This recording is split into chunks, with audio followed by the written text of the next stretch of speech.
Bonjour chers auditeurs. Bienvenue sur votre chaîne. Voici le résumé de la leçon 4 de l'école du sabbat pour le troisième trimestre de l'année 2025. N'oubliez pas de vous abonner et de cliquer sur l'icône « J'aime » pour soutenir notre mission d'enseignement de la Bible à travers le monde. Le titre de cette leçon, les plaies. Le texte à mémoriser se trouve dans le livre de l'Exode, chapitre 9, verset 35. Mais le cœur de Pharaon s'endurcit, et il ne laissa pas partir les enfants d'Israël, comme l'Éternel l'avait dit par Moïse. À la fin de cette leçon, vous entendrez le chant lié à ce verset. Chers auditeurs, la leçon de l'école du sabbat de cette semaine examine la confrontation dramatique entre le Dieu d'Israël et les dieux d'Égypte à l'époque des 10 plaies. Elle se concentre non seulement sur la puissance de Dieu, mais aussi sur le cœur obstiné de Pharaon et les leçons spirituelles que nous pouvons tirer aujourd'hui de cette histoire ancienne. Dieu a dit à Moïse d'aller voir Pharaon et de lui dire « Laisse partir mon peuple ». Mais Pharaon a refusé. La Bible ne donne pas de raison claire pour expliquer pourquoi Pharaon a résisté si fortement, mais c'était probablement pour des raisons économiques. En fait, il ne voulait pas perdre la main-d'œuvre gratuite que lui fournissaient les Israélites. Dieu a donc commencé à envoyer des plaies pour montrer sa puissance, attirer l'attention de Pharaon et libérer son peuple. Il s'agissait d'une bataille spirituelle entre le vrai Dieu et les faux dieux d'Égypte. Dimanche, Dieu contre les dieux. Les batailles à venir allaient opposer le Dieu vivant aux dieux égyptiens. Ce qui aggravait les choses, c'est que Pharaon se considérait comme l'un de ces dieux. Le Seigneur ne combattait pas les Égyptiens, mais leur divinité. Les Égyptiens vénéraient plus de 1500 dieux et déesses, dont Pharaon lui-même, qui était considéré comme une figure divine. Les plaies n'étaient pas des catastrophes aléatoires. La première confrontation eut lieu lorsque le bâton d'Aaron se transforma en serpent et avala les bâtons des magiciens. Cela défia les dieux serpents d'Égypte et montra que la puissance de Dieu était supérieure à la magie et aux dieux égyptiens. Dieu est au-dessus de toutes les puissances, même celles que nous considérons comme fortes. Il est la véritable autorité. Leçon du lundi, qui a endurci le cœur du Pharaon? La Bible dit que Dieu et Pharaon ont tous deux endurci le cœur de Pharaon. 9 fois dans l'Exode, l'endurcissement du cœur de Pharaon est attribué à Dieu et 9 autres fois, on dit que Pharaon a endurci son propre cœur.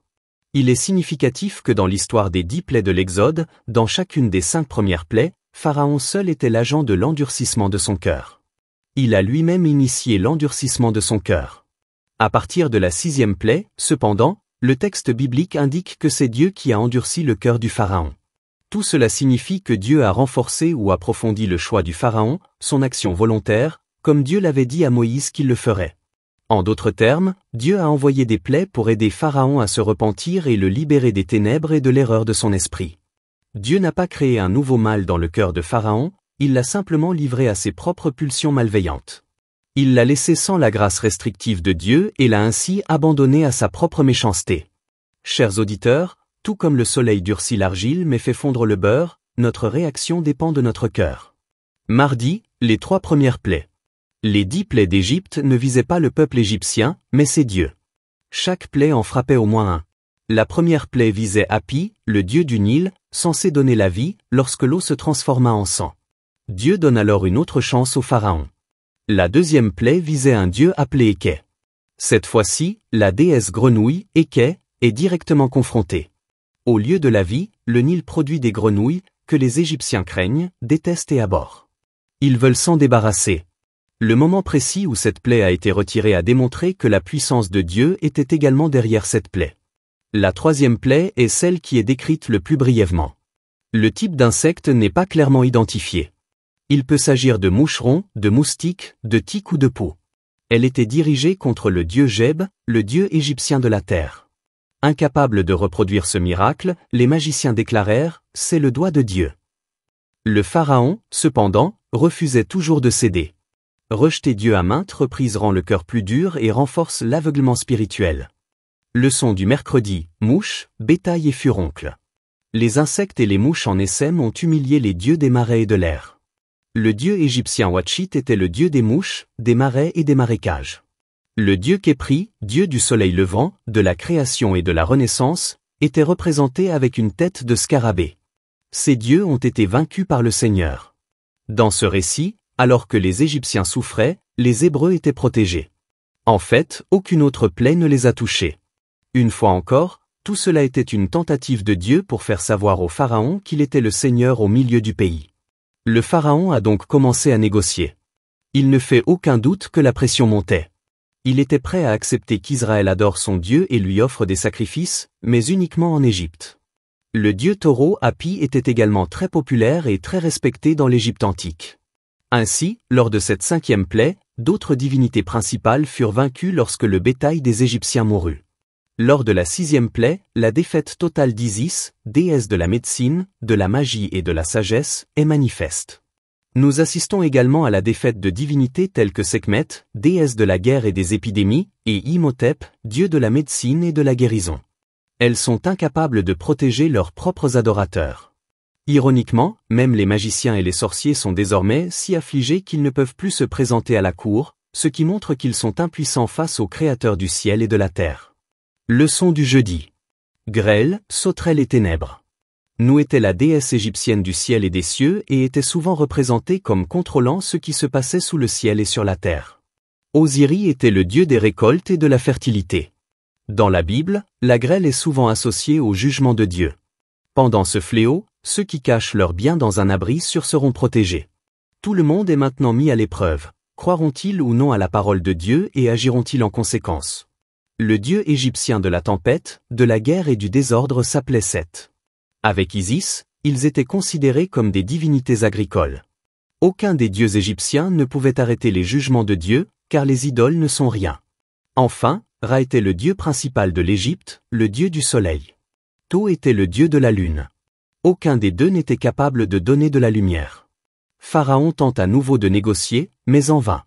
Une période de 3 jours d'obscurité s'abat sur l'Égypte, mais il y a de la lumière là où vivent les Israélites. La séparation ne pourrait être plus spectaculaire. Quel exemple dramatique des paroles, l'orgueil précède la ruine, et l'esprit hautain précède la chute. Vendredi, réflexion supplémentaire. Les écrits d'Ellen G. White nous aident à mieux comprendre. Dieu a permis aux Israélites de souffrir sous le Pharaon afin de leur montrer le danger de l'idolâtrie. Dieu n'a pas rendu le Pharaon méchant. Au contraire, c'est le Pharaon qui a choisi la rébellion et qui a continué à rejeter la miséricorde de Dieu. Le fléau des ténèbres était un dernier avertissement, un signe de la compassion de Dieu, et non de sa cruauté. Il a donné à l'Égypte une dernière chance de se repentir. Chers auditeurs, pour conclure, nous devons savoir que les combats spirituels existent toujours. Tout comme Dieu a montré sa puissance sur les faux dieux, il veut montrer sa puissance sur les faux dieux dans nos vies, l'argent, la renommée, l'orgueil, les addictions. Le libre arbitre est sacré, Dieu ne force pas l'obéissance. Mais il nous permet de récolter les fruits de nos choix. L'orgueil détruit. Comme Pharaon, nous pouvons être aveuglés par l'orgueil.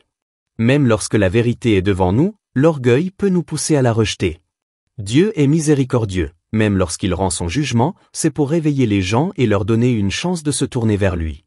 Une véritable confession implique un changement. Pharaon a dit « J'ai péché », mais ce n'était pas un véritable repentir.